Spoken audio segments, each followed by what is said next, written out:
Kalau boleh dijelaskan nih, sebenarnya konsep sosialisasi pendidikan pemilih yang dilaksanakan KPU Provinsi Jambi itu seperti apa?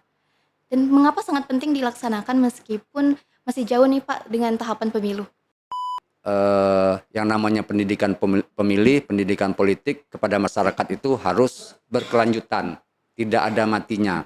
Karena itu bertujuan untuk memberikan pengetahuan untuk mencerdaskan masyarakat agar mereka bijak dan bertanggung jawab dalam menggunakan suara mereka pada pemilu maupun pilkada. Seperti itu. Gimana sih Pak pendekatan KPU Provinsi Jambi dalam menggait pemilih muda ini sehingga pemilih muda ini bisa menjadi pemilih cerdas nantinya? Selain kita juga melakukan sosialisasi atau pendidikan pemilih secara tatap muka langsung, misalnya ke sekolah-sekolah, goes to school, kemudian goes to kampus dengan para mahasiswa-mahasiswi. Juga kita melakukan sosialisasi melalui media sosial.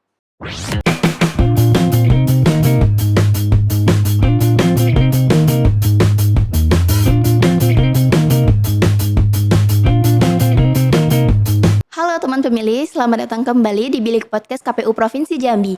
Bincang asik lewat info kepemiluan. Bersama saya Amanda, selaku host pada episode hari ini. Senang sekali bisa menemani kamu ngobrol lagi seputar demokrasi, pemilu, dan kisah inspiratif di baliknya. Nah, teman pemilih, kamu pasti pernah melihat KPU datang ke sekolah-sekolah, kampus, atau bahkan komunitas. Tapi sebenarnya kenapa ya? Kenapa KPU bisa hadir ke sekolah-sekolah padahal pemilu masih cukup lama? Nah, jawabannya itu akan kita bahas di episode hari ini. Kita akan kupas tuntas tentang sosialisasi pendidikan pemilih berkelanjutan KPU Provinsi Jambi. Tentunya saya sudah mengundang narasumber yang sangat luar biasa. Beliau adalah Ketua Divisi Sosdikli, Parmas, dan SDM KPU Provinsi Jambi, Bapak Edison. Selamat datang kembali Bapak di Bilik Podcast KPU Provinsi Jambi. Selamat datang, Manda. Saya punya Apa tuh Pak? angka yang cocok nih. Apa? 6 kurang 4 berapa? 6 kurang 4, 2. 2. Saya senang berbincang dengan Amanda. Wah, luar biasa. Nah Pak, sebelum kita ngobrol-ngobrol lebih jauh nih, tentu teman pemilih penasaran. Sebenarnya apa aja sih Pak kegiatan divisi Sosdikli, Parmas, dan SDM ini di masa non-tahapan, terutama pada bulan Ramadan ini? Ya, sebelumnya menyapa hai teman-teman pemilih. Selamat menunaikan ibadah puasa bagi yang menjalankannya. Tentu menjadi pertanyaan kita bersama dan memang banyak pertanyaan kepada kami apa yang dilakukan oleh penyelenggara pemilu, KPU, Bawaslu di masa non tahapan gitu kan. Karena tahapan pemilu tahun 2029 itu kemungkinan di tahun 2027 baru ada. Nah, sehingga banyak pertanyaan yang muncul apa yang dilakukan oleh KPU. Tentu sebagai salah satu lembaga negara banyak kegiatan kantor yang dilakukan, diantaranya gitu kan membereskan arsip, kemudian kegiatan harian seperti melayani partai politik, melayani masyarakat juga. Nah, itu merupakan kerja rutinitas harian. Di samping kita juga mendapatkan amanah dari undang-undang tentunya, Manda, untuk memberikan pendidikan politik ataupun pendidikan pemilih kepada masyarakat. Nah, di samping juga memperbarui data pemilih. Nah, itu 2 tugas yang memang diamanahkan oleh regulasi kita. Nah, itu yang menjadi tanggung jawab KPU. Nah, untuk pendidikan pemilih ini oleh KPU Republik Indonesia dan juga pembaharuan data pemilih itu menjadi program prioritas nasional oleh KPU Republik Indonesia, dan ini kita ejawantahkan untuk melakukan sosialisasi, memberikan edukasi kepada masyarakat baik melalui platform media sosial maupun melalui tatap muka. Meskipun belakangan kita sama-sama ketahui dengan keterbatasan anggaran, sehingga yang kita bisa lakukan sosialisasi tentu yang tanpa anggaran gitu. Artinya KPU tetap aktif ya Pak melaksanakan sosialisasi di ruang digital seperti podcast saat ini yang kita lakukan. Iya, benar. Nah Tetap Pak, aktif. kalau boleh dijelas di ruang digital seperti podcast saat ini yang kita lakukan. Iya, benar. Nah Tetap Pak, aktif. kalau boleh dijelaskan nih, sebenarnya konsep sosialisasi pendidikan pemilih yang dilaksanakan KPU Provinsi Jambi itu seperti apa? Dan mengapa sangat penting dilaksanakan meskipun masih jauh nih Pak dengan tahapan pemilu? Oke. Kan begini Manda. Tahapan pemilu itu ada namanya pre-election, sebelum pemilu gitu kan. Nah, tentu di sana kita bisa juga menyampaikan sosialisasi kapan pelaksanaan pemilu, kemudian pendidikan pemilih dan lain sebagainya. Kemudian ada tahapan electionnya pada saat pemilu berlangsung. Dan yang ketiga adalah post election, setelah pemilu. Nah, untuk pemberian edukasi pendidikan pemilih itu tidak ada masa atau batas waktunya gitu. Baik di pre-election, pada saat election berlangsung maupun di post election itu tetap berkesinambungan gitu kan. Kalau bahasa kumpenya itu sustainable, Sustainable. berkelanjutan gitu kan. Jadi yang namanya pendidikan pemilih, pendidikan politik kepada masyarakat itu harus berkelanjutan, tidak ada matinya. Karena itu bertujuan untuk memberikan pengetahuan untuk mencerdaskan masyarakat agar mereka bijak dan bertanggung jawab dalam menggunakan suara mereka pada pemilu maupun pilkada, seperti itu. Artinya pendidikan pemilih ini proses jangka panjang ya Pak ya? Iya. Bukan sebuah kegiatan musiman yang dilaksanakan oleh KPU sendiri. Nah, jadi kita bisa pahami nih teman pemilih bahwa pendidikan pemilih berkelanjutan tersebut merupakan kegiatan yang dilaksanakannya tidak ada jangka waktu. Jadi bukan hanya 5 tahun sekali saja, tetapi adalah proses yang terus dirawat ya Pak ya? Benar. Nah Pak, dalam kebijakan nasional sendiri, kelompok mana saja sih Pak yang menjadi prioritas dalam sosialisasi pendidikan pemilih ini? Ya, memang ada banyak kelompok yang kita jadikan sasaran untuk sosialisasi pendidikan pemilih. Karena semuanya punya hak yang sama, namun kita tentu ada beberapa prioritas untuk melakukan pendidikan pemilih, melakukan sosialisasi, memberikan edukasi kepada masyarakat tertentu. Yang pertama adalah kelompok pemilih pemula. Nah, pemilih pemula ini karena mereka istilahnya masih baru, mereka belum mengenal lebih dalam tentang dunia politik, dunia pemilu, tentu harus kita berikan informasi seterang-terangnya tentang demokrasi, tentang pemilu, tentang politik kepada mereka. Karena pemilih pemula ini adalah tulang punggung bangsa. Di masa yang akan datang mereka akan menjadi pengambil kebijakan yang akan menentukan arah masa depan bangsa. Nah, seperti yang kita ketahui bersama, di tahun 2045 kan Indonesia menargetkan Indonesia emas. Nah, tentu 2045 hampir 19 tahun lagi. Ya, 19 Nah, tahun. itu adalah generasinya masa muda sekarang. Ketika mereka di 2045 mereka sudah menjadi pemimpin yang akan menentukan arah kebijakan bangsa dan negara kita serta daerah.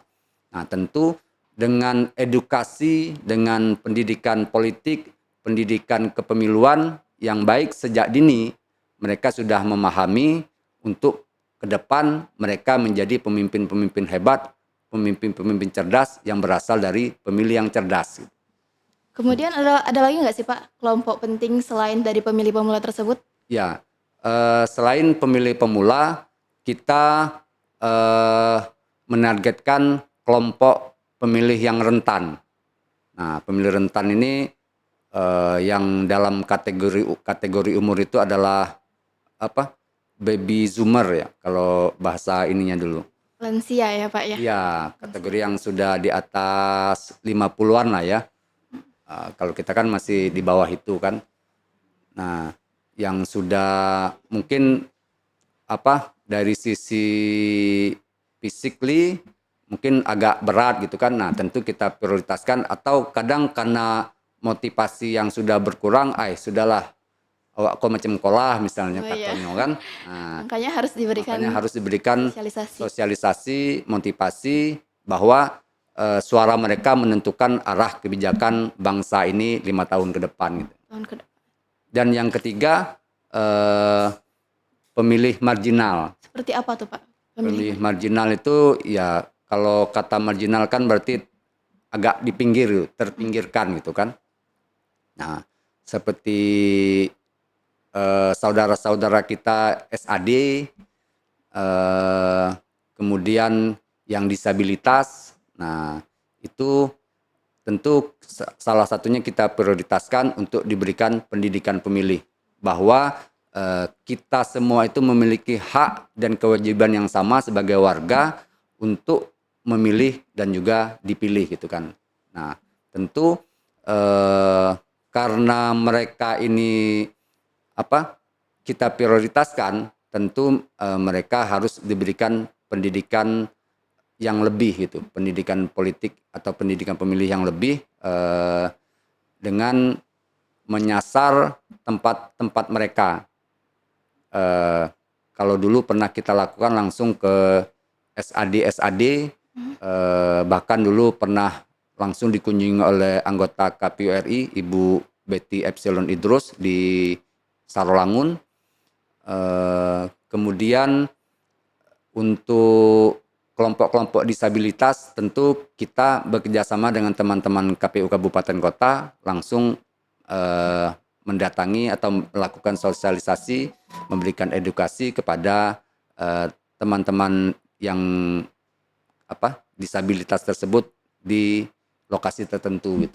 Ya, jadi kalau bisa kita simpulkan tadi Pak ya, untuk prioritas nasional dalam sosialisasi pendidikan pemilih ini ada 3 kelompok ya Pak ya? Ya, Ada pemilih muda atau pemilih pemula, yang kedua ada kelompok rentan, dan yang dan ketiga kelompok kelompok marginal. marginal. Tadi yang Bapak Benar. sebutkan ada SAD atau suku anak dalam kepanjangannya Oh teman iya. pemilih.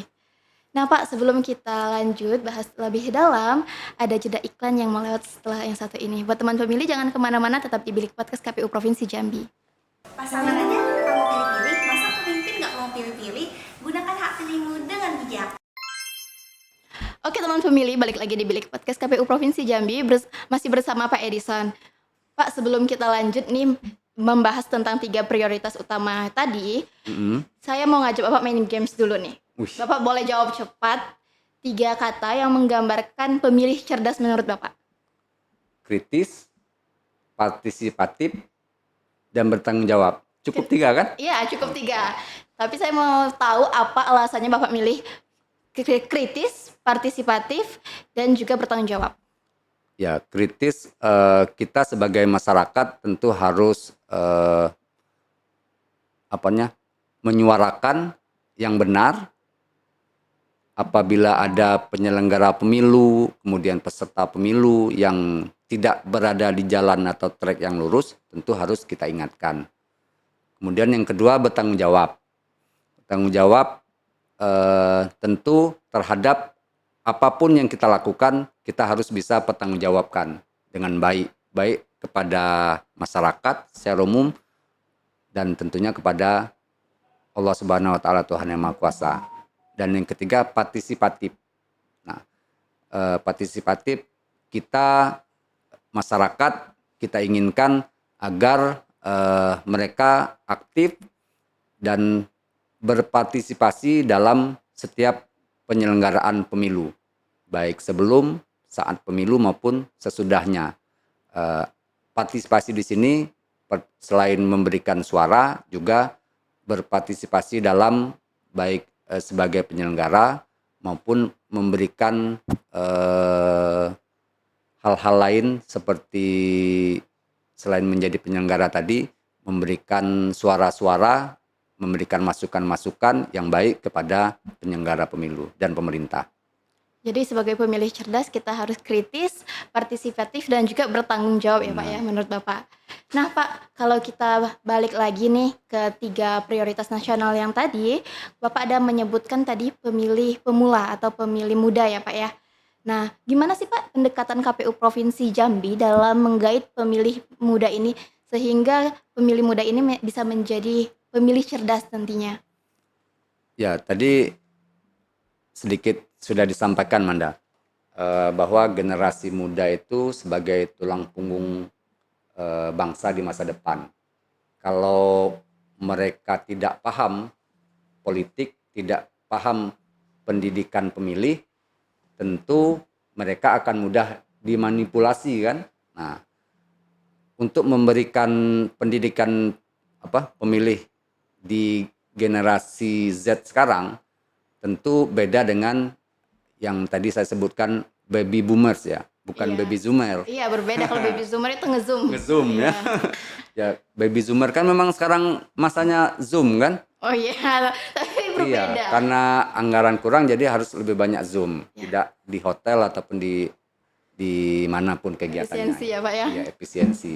Nah, generasi baby boomers ini adalah generasi yang sudah lanjut usia gitu kan. Sementara Gen Z itu memerlukan pendekatan khusus. Nah, kalau dulu kita lihat saja, kalau dulu anak sekolah kalau dimarahin sama gurunya itu nggak berani ngelapor sama orang tua karena akan ditambah sama orang tuanya gitu kan. Kalau sekarang kan enggak kan, mereka malah lebih ini mengadu ke orang tua gitu kan. Kadang orang tuanya yang datang lagi gitu kan ke sekolah gitu. Beda dengan generasi baby boomers dulu. Nah, tentu ada beberapa strategi yang KPU Provinsi Jambi dan teman-teman KPU Kabupaten Kota dalam Provinsi Jambi lakukan untuk mendekati Gen Z ya Pak ya. Gen Z tersebut. Yang pertama, selain kita juga melakukan sosialisasi atau pendidikan pemilih secara tatap muka langsung, misalnya ke sekolah-sekolah, goes to school, kemudian goes to kampus dengan para mahasiswa-mahasiswi. Juga kita melakukan sosialisasi melalui media sosial yang tidak langsung gitu kan. Nah, yang paling banyak tentu beberapa platform media sosial yang digandrungi oleh anak-anak muda seperti ada YouTube, TikTok, Instagram gitu kan. Kalau Facebook kayaknya lebih banyak generasi sebelumnya ya. Iya, generasi Bukan setelah. milenial. Nah, itu yang kita dekati dan tentu yang sekarang kita kembangkan juga adalah dengan membuat video-video yang memang disukai oleh generasi muda. Di antaranya dengan ada komedi-komedinya gitu, tidak selalu serius gitu kan. Nah, tentu melalui video-video tersebut nanti kita berharap bisa memberikan edukasi yang bisa disukai oleh Gen Z tersebut. Gitu Manda. Jadi KPU Provinsi Jambi ini Pak tidak hanya aktif di ruang digital ya teman pemilih, namun juga aktif secara langsung dengan sosialisasi pendidikan pemilih berkelanjutan lewat program KPU Goes to School ya Pak ya. Iya. Dan kita banyak banget untuk program sosialisasi pendidikan pemilih lainnya seperti ada vote room itu untuk di sosial media dan kita juga akan rilis video komedi tetapi dengan nuansa edukasi politik, edukasi demokrasi. Oke Pak, tadi Bapak ada menyebutkan nih Pak tentang kelompok rentan, kelompok marginal selain kelompok muda ya Pak ya. Nah, kita tahu nih Pak, di Jambi ini karakteristik wilayahnya kan berbeda-beda dari tingkat provinsi, kabupaten, bahkan kota. Nah, gimana sih Pak pendekatan Sosdikli di daerah-daerah tersebut? Apakah menyesuaikan dengan wilayahnya atau seperti apa? Ya, tentu teman-teman KPU Kabupaten Kota sudah menyiapkan program-program yang sesuai dengan karakteristik wilayah masing-masing itu kan. Teman-teman di KPU Kota Jambi dengan KPU Kabupaten yang mungkin agak jauh dari Kota Jambi tentu berbeda programnya gitu kan. Karena kalau di kota kan apalagi genzinya banyak dan banyak yang cuek juga gitu kan. Nah, tentu pendekatannya berbeda. Jadi mereka melakukan sosialisasi ke sekolah-sekolah. Sebenarnya sama juga itu dilakukan oleh teman-teman KPU kabupaten lain, cuman metode pendekatannya yang beda gitu kan. Beda. Kemudian teman-teman KPU kabupaten kota kabupaten yang lain di Provinsi Jambi misalnya ada yang membuat program apa kayak KPU Kabupaten Bungo itu membuat program apa Sekolah pemilu. Ya. Nah, apa kalau bahasa Inggrisnya tuh pemilu tuh election school. Ya. Nah, mantap Manda. Kemudian teman-teman KPU kabupaten yang lain juga membuat program-program yang sesuai dengan karakteristik wilayah masing-masing. Artinya sosialisasi pendidikan pemilih ini sangat menyeluruh ya Pak ya. Meskipun berbeda-beda karakteristik wilayahnya antara provinsi, kabupaten atau bahkan kota. Ya. Saya penasaran nih Pak, setelah Bapak turun ke melaksanakan sosialisasi pendidikan pemilih nih, bagaimana sih Pak respon dari generasi muda atau bahkan kelompok marginal, komunitas dan lainnya? Ya, kalau dari yang sudah kita laksanakan, insya Allah positif. Di zaman efisiensi ini, kita banyak melakukan sosialisasi melalui sekolah-sekolah dengan menjadi pembina upacara setiap hari Senin.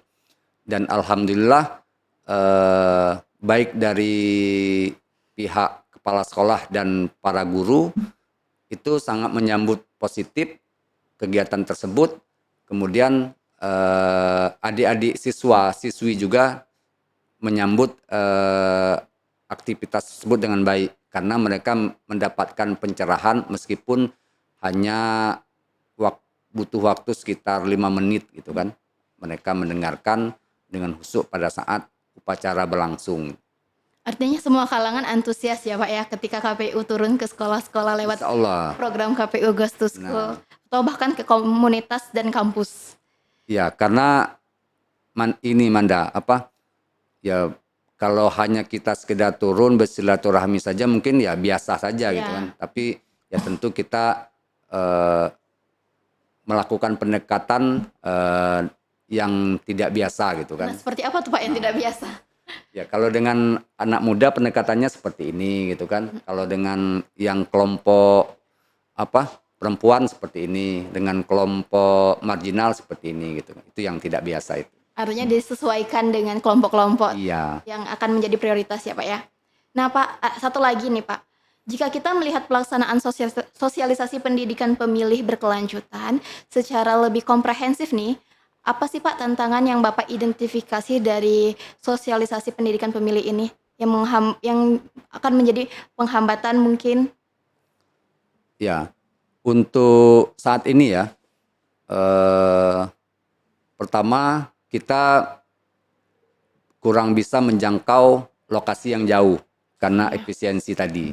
Sehingga yang kita bisa lakukan bersama teman-teman KPU Kabupaten Kota sekarang hanya menjangkau tempat-tempat yang bisa dijangkau, yang radius atau jaraknya tidak terlalu jauh gitu kan. Itu tantangan pertama. Kemudian tantangan yang kedua melalui platform media sosial. Kan kita tahu di media sosial itu luar biasa riuhnya. Ada propaganda, ada polarisasi, hoax dan lain sebagainya. Nah, tentu kita ingin memberikan pendidikan pemilih dan memberikan penjelasan yang baik tentang demokrasi, tentang pemilu, tentang tanggung jawab, tentang partisipasi dan suara yang harus digunakan oleh masyarakat tersebut. Nah, bagaimana agar mereka bertanggung jawab? Karena dengan berseliwerannya hoax tadi, polarisasi tadi, itu ya kita harus mencari kebenarannya dulu Ya. melalui sumber-sumber yang sumber-sumber utama, sumber-sumber yang benar dan jelas. Berarti dari sosialisasi pendidikan pemilih ini ada 2 tantangan utama ya, Pak, ya. Yang pertama itu dari segi efisiensi anggaran, dan yang kedua itu tentang hoax di media sosial, polarisasi yang sudah Bapak mention tadi. Dari 2 tantangan ini, Pak, apa sih, Pak, langkah strategis yang bisa Bapak lakukan sehingga kegiatan sosialisasi pendidikan pemilih ini dapat berjalan lebih baik lagi ke depannya? Ya, langkah-langkahnya tentu kita bekerja sama dengan teman-teman KPU Kabupaten Kota. Kita berdiskusi, mengeluarkan ide masing-masing, sehingga dari ide-ide tersebut nanti bisa kita sergamkan di seluruh Provinsi Jambi. Misal di bulan suci Ramadan ini kita akan melaksanakan sosialisasi yang dibalut dengan safari Ramadan Safari Ramadan gimana itu, Pak? ke yang dituju itu bisa sekolah, Mhm. bisa masjid, bisa juga komunitas-komunitas tertentu. Nah, yang kita bisa berikan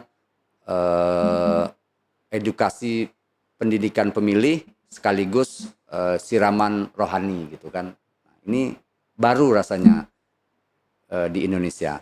Ternyata di balik tantangan yang Bapak sebutkan tadi ada ide atau solusi yang sangat luar biasa ya, Pak, ya, Iya. yang melahirkan suatu program baru yaitu Safari Ramadan. Nah, Pak, terakhir nih, sebelum kita lanjut lagi, ada kuis yang menarik buat teman pemilih yang udah setia mendengarkan kita dari tadi nih, Pak. Buat teman pemilih, jangan lupa untuk jawab kuisnya di kolom komentar di bawah ini ya. Halo teman pemilih, balik lagi di Quiz Bilik Podcast KPU Provinsi Jambi.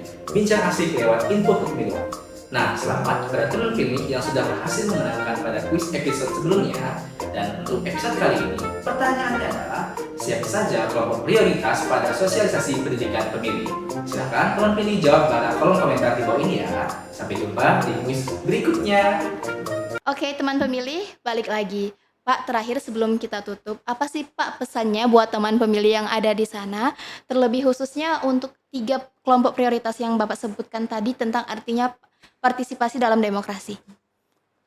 Oke, teman-teman pemilih cerdas itu adalah pemilih yang mampu menilai program, visi dan misi dari kandidat berdasarkan data dan fakta, bukan opini, propaganda, dan polarisasi. Nah, maksudnya adalah banyak nih berita yang muncul di media sosial, nah, yang mengatakan wah inilah orang yang baik gitu kan Iya. dari kandidat-kandidat tersebut. Tentu kita sebagai masyarakat yang baik harus betul-betul mengetahui jejak dan rekamnya dari kandidat tersebut, bukan hanya melalui media-media satu media saja gitu kan, tapi banyak media yang kita harus ketahui, terutama media-media mainstream, media-media utama yang punya rekam jejak dari calon kandidat tersebut. Jadi tidak berdasarkan manisnya saat itu gitu, tapi pahitnya yang lalu itu kita ketahui juga gitu kan, sehingga kita bisa menilai oh kandidat ini bagus untuk menjadi pemimpin kita, kandidat ini kurang bagus untuk jadi pemimpin kita. Berarti kita harus selektif ya Pak ya dalam memilih calon pemimpin untuk kedepannya sehingga bisa menghasilkan pemimpin yang berkualitas ke depannya. Iya, karena Manda seperti yang sering kita bicarakan, pemimpin itu adalah cerminan dari masyarakat. Ya betul. Kalau masyarakatnya koruptif, berarti pemimpinnya juga akan melakukan korupsi kan. Ya, jadi Kalau sebagai masyarakat harus cerdas. Ya, kalau masyarakatnya mau menerima uang sogokan untuk memilih dia, kalau pemimpinnya nanti korupsi, ya tidak bisa 100% disalahkan gitu kan. Karena memang pemimpin itu adalah cerminan dari masyarakat itu sendiri. Jadi sebagai pemimpin yang cerdas, kita harus menjauhi money politik ya Pak ya. Benar. Harus menjadi pemilih yang kritis dan juga kita harus melihat track record dari calon pemimpin yang akan kita pilih nantinya. Bapak, terima kasih atas waktunya. Terima kasih Manda, terima kasih teman pemilih Semoga semuanya. di lain waktu kita bisa ngobrol lagi dengan tema-tema yang menarik lainnya.